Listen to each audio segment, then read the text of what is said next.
mi amigo querido, qué alegría estamos nuevamente juntos para estudiar la palabra de Dios. Sabes que mientras caminemos en el desierto de esta vida, necesitamos aprender a vivir.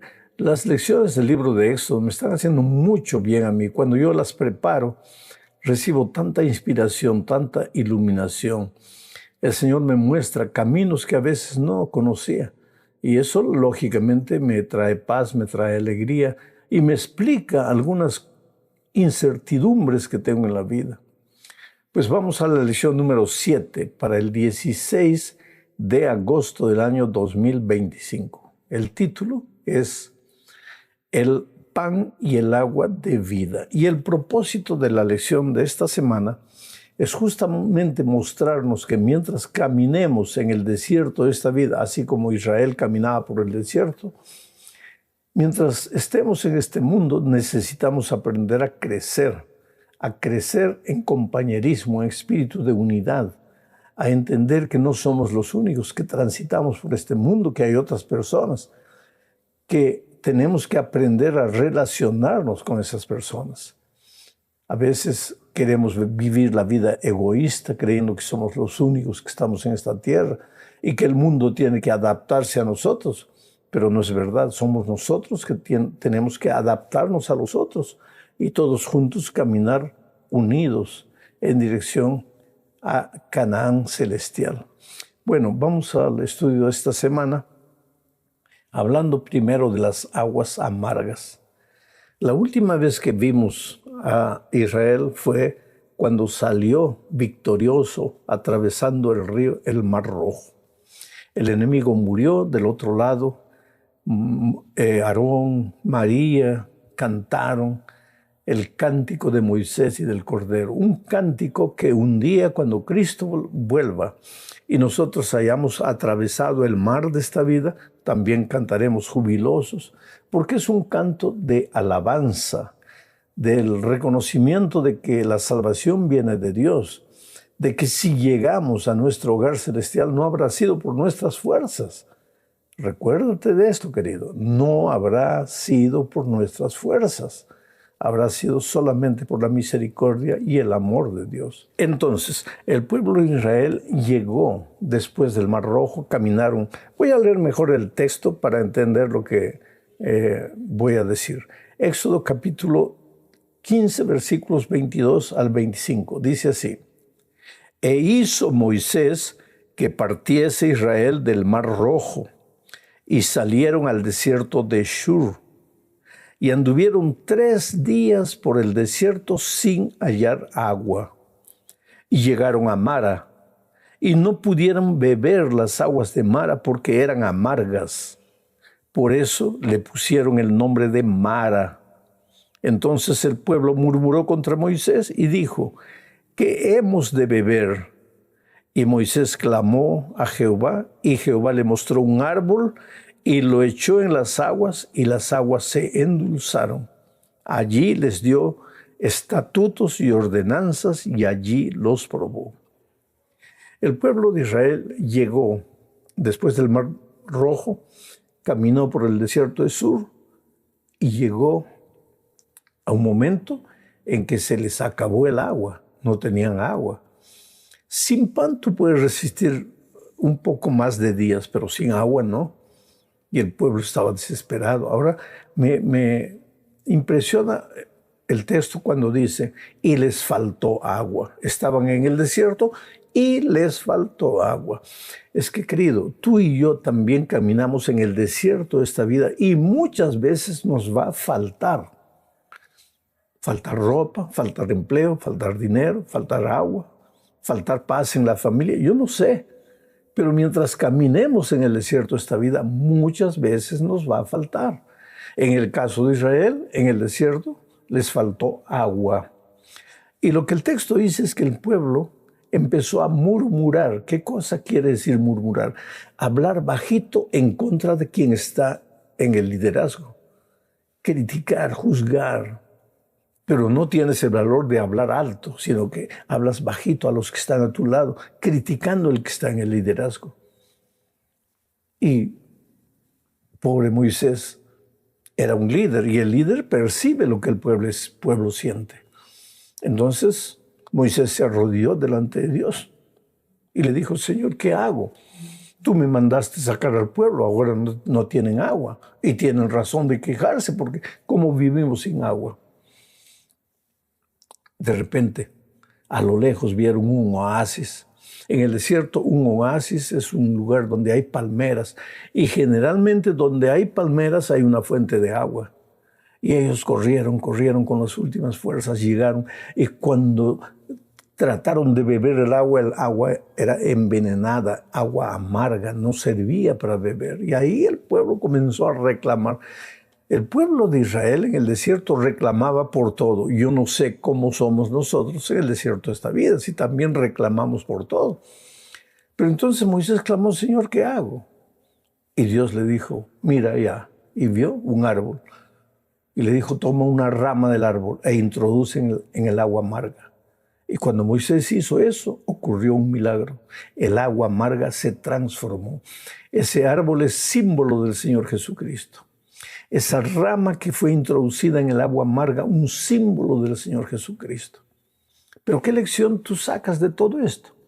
Es que a veces nuestra vida también es un pozo de agua envenenada, resentimiento, dolor, injusticia, violencia, tanta cosa que guardamos. Agua que no sirve para beber. Las personas que se acercan de nosotros, en lugar de llevar una palabra de ánimo, de estímulo, a veces se llevan una palabra de crítica, de juicio. Pero entonces, si tú introduces a Jesucristo en tu corazón, en esa fuente de agua amarga, el agua se va a transformar en agua dulce. Y tú vas a ser una bendición. Y yo conozco eso en la vida práctica. Cuántas veces he encontrado gente destruida, desesperada, amarga. Gente que quería matar al hermano. Y de repente cuando encontraron a Jesucristo, la vida de ellos cambió por completo. Y así es Cristo. Ahora seguimos con este estudio en la segunda parte que tiene como título Codornices y maná. Bueno, ya vimos que faltó agua, Dios resolvió eso con la transformación del agua amarga en agua dulce. Pero después les faltó comida. Leo Éxodo 16, 2 y 3. Mira lo que dice. Y toda la congregación de los hijos de Israel murmuró contra Moisés y contra Aarón en el desierto. Y les decían a los hijos de Israel, ojalá hubiéramos muerto por mano de Jehová en la tierra de Egipto, cuando nos sentábamos a las ollas de carne, cuando comíamos pan hasta saciarnos, pues nos habéis sacado a este desierto para matar de hambre a toda esta multitud. Qué cosa, ¿no? ¿Por qué será que cada vez que encontramos una dificultad en la vida, inmediatamente miramos al pasado? No, antes era mejor. Cuando yo era joven era mejor.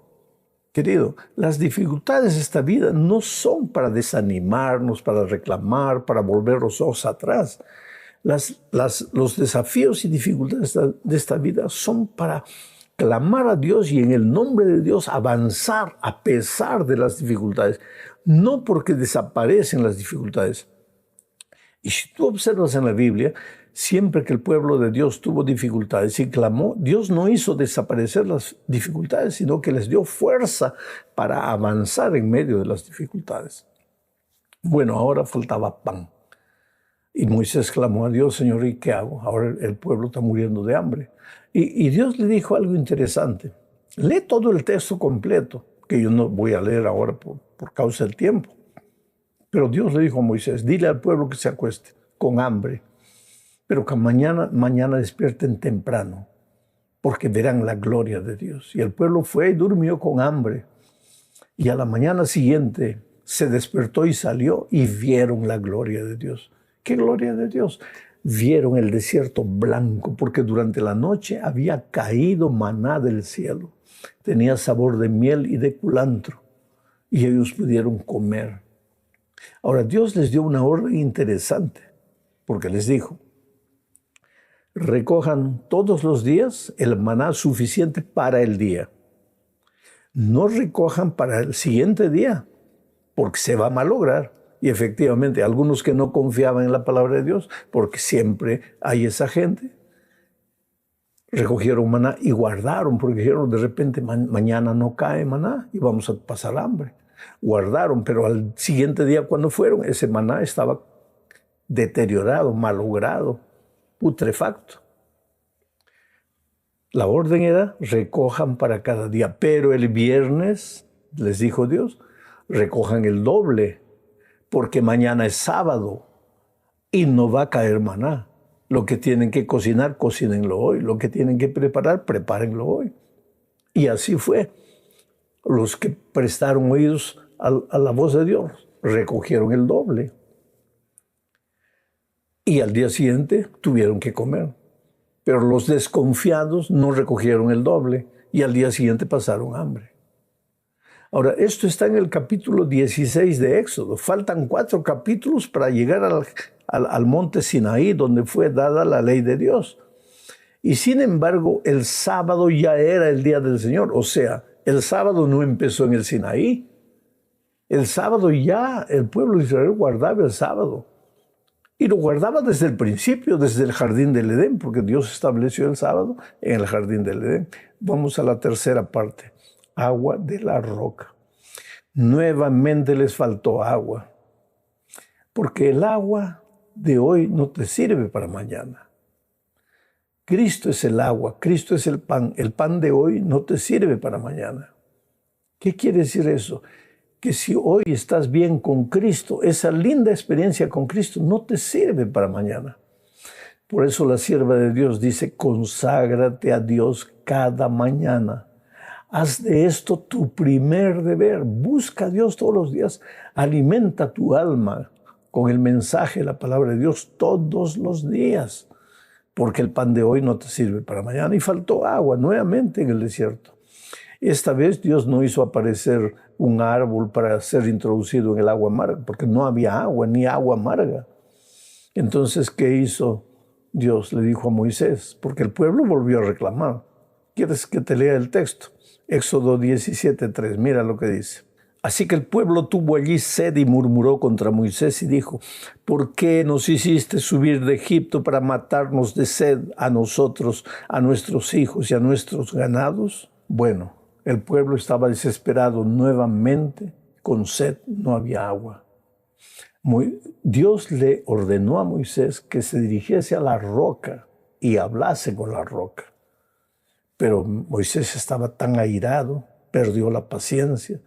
Un pueblo reclamó, imagínate, casi 2 millones de israelitas que él sacó de la tierra de Egipto. Cada uno queriendo una cosa. Uno reclamaba, el otro gritaba, el otro lloraba, el otro... ¡Qué paciencia! Pobre Moisés era un líder humano, lógicamente que la paciencia se le acababa. Y en esta ocasión, en lugar de hablar con la roca, golpeó la roca, solo que la roca era símbolo de Cristo. Pero todo era profético, porque un día los seres humanos tendrían que golpear el cuerpo de Cristo para encontrar el agua de vida, el agua de la salvación. Pero qué bueno es Dios, que siempre está dispuesto a ayudarnos, a acompañarnos, a solucionar nuestras dificultades, a darnos fuerzas para sobreponernos a los problemas de esta vida. ¿Cuál es el problema que tú estás viviendo? ¿Cuál es la lucha que enfrentas esta semana? Tú no estás solo. Tú puedes ver a tu lado una roca, es Cristo. Tú puedes ver a tu lado un árbol, es Cristo. Y muchas veces puedes encontrar en la vida un pozo de agua amarga. Y sin embargo, por detrás de todo está Cristo. Así que no te desesperes, no te desanimes, porque Jesús está contigo. Vamos a la cuarta parte de esta lección, hablando de Jetro, el suegro de Moisés. Era un hombre pagano, no conocía a Dios, pero era un hombre sabio. Le dio consejos sabios a Moisés. Leo el texto, Éxodo 18, 8 y 9, dice: Y Moisés contó a su suegro todas las cosas que Jehová había hecho a Faraón y a los egipcios por amor de Israel, y todo el trabajo que había pasado en el camino y cómo los había librado Jehová. Y se alegró Jetro de todo el bien que Jehová había hecho a Israel al haberlo librado de mano de los egipcios. Quiere decir que el testimonio de Moisés fue un instrumento para llegar al corazón de Jetro, el suegro, para que Jetro también aceptase a Dios. Quiere decir que nuestro testimonio puede influir para bien o para mal. Muchas veces nosotros queremos convencer a las personas del Evangelio con la palabra, no. La herramienta poderosa para llegar al corazón de las personas en el nombre de Jesús es nuestro testimonio. Ahora, Jetro, ya dije, era un hombre sabio. Vio que Moisés estaba ajetreado, que él quería hacer todo. 2 millones de personas, se iba a volver loco. Y Jetro le dijo, mira, Moisés, tienes que parar. ¿Por qué quieres hacerlo tú solo todo? Distribuye responsabilidades. Forma grupos y coloca un líder en cada grupo. Y tú solo habla con los líderes. Así nació la idea de los grupos pequeños. A veces hoy en una iglesia el pastor lo quiere hacer todo. No. Organice la iglesia en grupos y coloque líderes. Y el pastor da las instrucciones a los líderes y los líderes dan las instrucciones a los miembros de los grupos pequeños. Es así que la iglesia avanza. Y esa idea nació con Jetro allá en el desierto. Fue el consejo que le dio a Moisés. Moisés llevó a práctica el consejo y las cosas le salieron muy bien. Finalmente llegamos a la clausura, al fin de esta lección, bajo el título de El pan y el agua de vida. Y aquí veremos que las lecciones del pasado son para nosotros hoy. Nosotros no podemos leer la historia como simple historia, como fuente de información. Nosotros tenemos que ver la historia como un mensaje para nosotros hoy. En cualquier historia trata de entender qué es lo que Dios te quiere decir hoy. Ahora mira lo que dice Pablo en 1 Corintios capítulo 10, versículos 10 y 11. Voy a leer. Ni murmuréis, como algunos de ellos murmuraron. Esos ellos son los israelitas en el desierto. Ni murmuréis como algunos de ellos murmuraron y perecieron por el destructor. Y estas cosas les acontecieron como ejemplo y están escritas para amonestarnos a nosotros, a quienes han alcanzado los fines de los siglos. Interesante. No murmuréis, dice Pablo, como murmuraron los israelitas en el desierto. Porque el destructor, ¿quién es el destructor? El diablo. Los hizo murmurar y los destruyó. Ahora, todo esto fue escrito para nuestra instrucción. No dejes que el espíritu diabólico de la murmuración entre en tu ser, porque el final va a ser tu destrucción. ¿Tienes algo contra el liderazgo? Pues ve y habla con los líderes. Pero no murmures. El murmurador, en lugar de ir al líder y decir su observación, habla al vecino, porque no tiene el valor de ir al líder. Y la murmuración es como el chisme, se comparte uno al otro, y todo el mundo murmurando, pero nadie le dice al jefe, al líder, lo que está sucediendo. Y ahora viene Pablo y dice, esto todo fue escrito como lección para ti, para ayudarte a crecer. Quiere decir, querido, vivimos en el desierto de este mundo, y en este mundo no estamos solos. Cuando falta agua, Dios está ahí. Cuando falta pan, Dios está ahí. Y si falta armonía y unidad en tu casa, Dios también está ahí. Clama a Dios, no murmures, clama a Dios. Llora a los pies de Jesús. Pídele sabiduría. Dios puede mandar un Jetro también para ayudarte y darte un consejo. Que Dios te bendiga ricamente. Que tengas una semana llena de bendiciones. Un abrazo.